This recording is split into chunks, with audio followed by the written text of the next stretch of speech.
Pensa comigo, existe um caminho traçado só para você.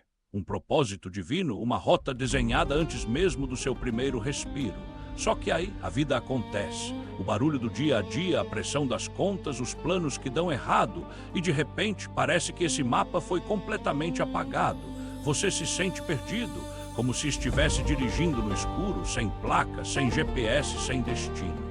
E se eu te falasse que dentro daquele livro que muitos de nós temos em casa, existem passagens tão poderosas, tão diretas, que quase parecem proibidas? E não é que elas foram censuradas ou algo do tipo. É que o poder delas é tão forte, mas tão ignorado, que elas se tornam proibidas pela nossa própria distração, pelo jeito raso como a gente lê e pela cultura que vive nos dizendo para confiar só na nossa própria força. Elas guardam um poder incrível de revelar o seu propósito e hoje nós vamos destravar 3 desses versículos. Fica comigo, porque o que você vai descobrir aqui pode mudar a direção da sua vida para sempre. O primeiro versículo é um que, nossa, todo mundo conhece, mas ele é tão mal interpretado que seu poder real acaba se tornando proibido para a maioria. É Jeremias 29, versículo 11. Você com certeza já viu isso num quadro ou num post de Bom Dia Porto. Sou eu que conheço os planos que tenho para vocês, diz o Senhor, planos de fazê-los prosperar e não de lhes causar dano, planos de dar-lhes esperança e um futuro. Parece lindo, né? Uma promessa direta. Mas para sentir o impacto de verdade, a gente precisa entender o contexto e essa é a chave que abre essa fechadura proibida. Jeremias não escreveu isso para a galera que estava de boa na vida mansa. Pelo contrário, ele mandou essa carta para o povo de Israel que tinha sido arrancado à força da sua terra, de suas casas, da sua identidade. Eles eram prisioneiros na Babilônia, um lugar estranho e hostil, onde seus sonhos tinham morrido. Eles estavam no exílio, se sentindo completamente esquecidos por Deus. Agora olha para a sua vida. Já se sentiu no exílio, talvez não na Babilônia, mas exilado num emprego que rouba sua alma, num relacionamento que te machuca, numa situação financeira que te prende ou numa condição de saúde que te limita. Você se sente longe de onde deveria estar. Você ora e parece que a oração bate no teto e volta. É exatamente nesse lugar, nesse sentimento de abandono, que o poder proibido de Jeremias 2.911 se acende. Deus não estava dizendo, vou tirar vocês daí agora. Na verdade, ele disse que eles ficariam lá por 70 anos. A promessa não era um resgate imediato, mas um propósito dentro da crise. Os planos de paz não eram para um futuro distante, mas a garantia de que mesmo no sofrimento, mesmo no cativeiro, Deus estava no controle, tecendo um futuro e uma esperança ali. O que torna esse versículo proibido é a nossa impaciência. A gente quer o resultado sem passar pelo processo. Mas a grande virada de chave aqui é que o seu caminho divino não é um atalho para fora do problema. Muitas vezes ele é a trilha que passa por dentro dele.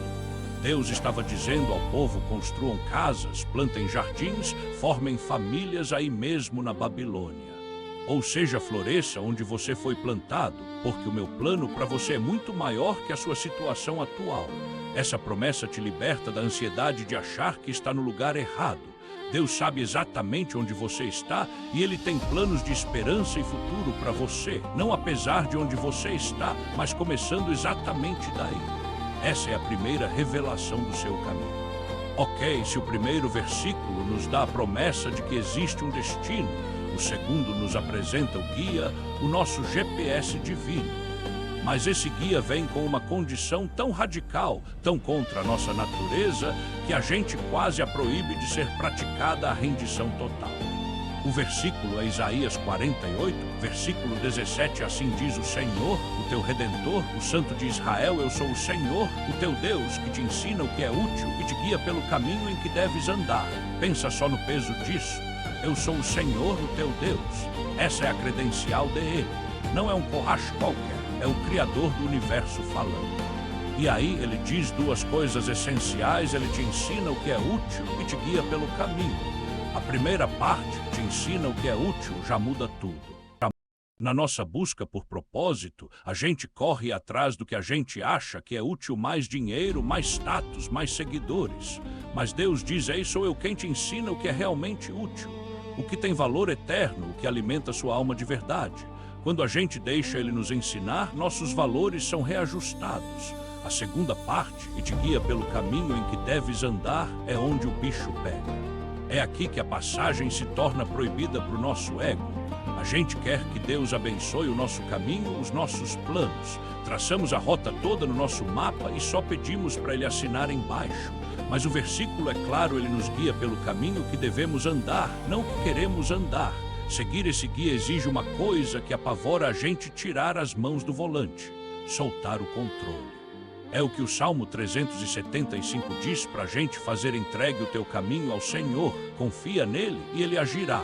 A palavra entregar aqui tem o sentido de rolar um peso para cima de outra pessoa. É você pegar o fardo pesado da sua vida, com todas as ansiedades e medos, e rolar para cima de Deus. Isso é proibido porque vai contra tudo que o mundo prega sobre autossuficiência. É um ato de fé radical. É admitir: Deus, eu não sei qual é o melhor caminho, minha visão é curta, eu confio que a sua é perfeita. E como você sabe se está no caminho dele? Um dos maiores sinais é a paz, sabe? Aquela paz que não faz o menor sentido no meio do caos, uma calma que ancora sua alma na tempestade. Essa paz é o Espírito Santo sussurrando: continua, eu estou no controle. Seu caminho divino não vai ser encontrado enquanto você estiver agarrado no seu próprio mapa. A revelação proibida de Isaías 4.817 é que a direção de verdade só aparece quando você se rende ao guia. Se essa mensagem está tocando aí no seu coração, se você sente que precisa dessa direção e dessa paz na sua vida, faz duas coisas agora. Primeiro, se inscreve aqui no canal e ativa o sininho para não perder mais conteúdos como este, que vão fortalecer sua jornada. Segundo, comenta aqui embaixo qual desses dois primeiros versículos falou mais alto com você. Eu quero muito ler e saber como Deus está te tocando. Beleza, a gente já tem a promessa de um futuro e já sabe quem é o nosso guia. Mas aí vem a pergunta de $1 milhão: como é que na prática a gente ouve essa voz? Como a gente diferencia a direção de Deus do barulho das nossas vontades e dos medos do mundo? O terceiro versículo proibido nos dá o método. É Romanos 12, versículo 2, e não vos conformeis com este mundo, mas transformai-vos pela renovação da vossa mente, para que experimenteis qual seja a boa, agradável e perfeita vontade de Deus. Esse versículo é proibido pela cultura de hoje. Ele exige algo que o mundo odeia: não se conformar. A palavra conformar aqui significa ser moldado por fora, igual água que pega a forma do copo. O mundo, com essa forma de ansiedade, de competição, de medo e de consumo, quer nos encaixar nela a todo custo.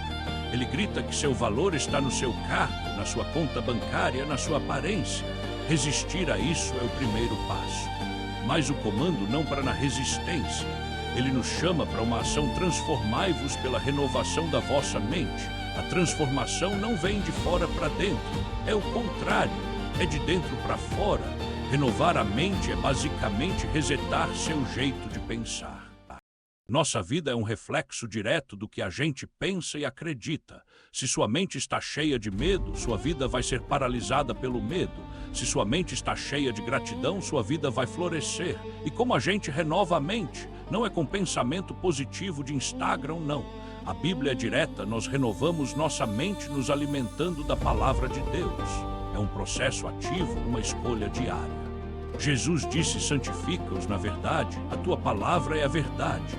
Quando você enche sua mente com a verdade de Deus, as mentiras do mundo perdem a força. Sua mente vira um campo de batalha e a palavra é a sua arma. E qual o resultado dessa batalha? O versículo termina com a maior promessa de todas: para que experimenteis qual seja a boa, agradável e perfeita vontade de Deus. Saca só a lógica disso? Conhecer a vontade de Deus não é como achar um mapa do tesouro, não é uma fórmula mágica.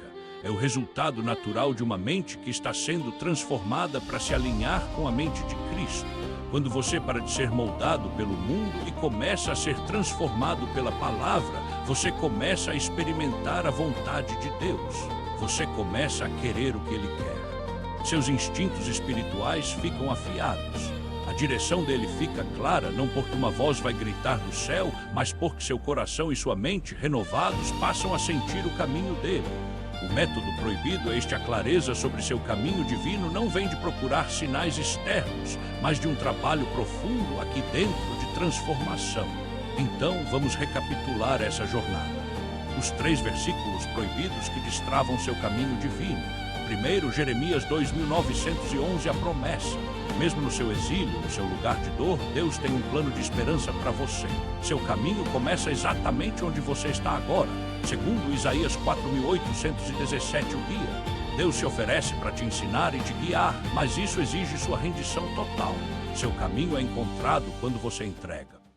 E terceiro, Romanos 122, o método. A clareza da vontade de Deus vem de uma mente que está sendo renovada pela verdade dele. Seu caminho é percebido através da transformação interior. Seu caminho divino não está perdido. Ele não é um mistério indecifrável.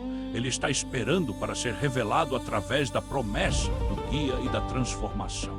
Entregue seu caminho ao Senhor, confie nele e veja ele agir. Ele quer te guiar começando hoje. Seja feliz.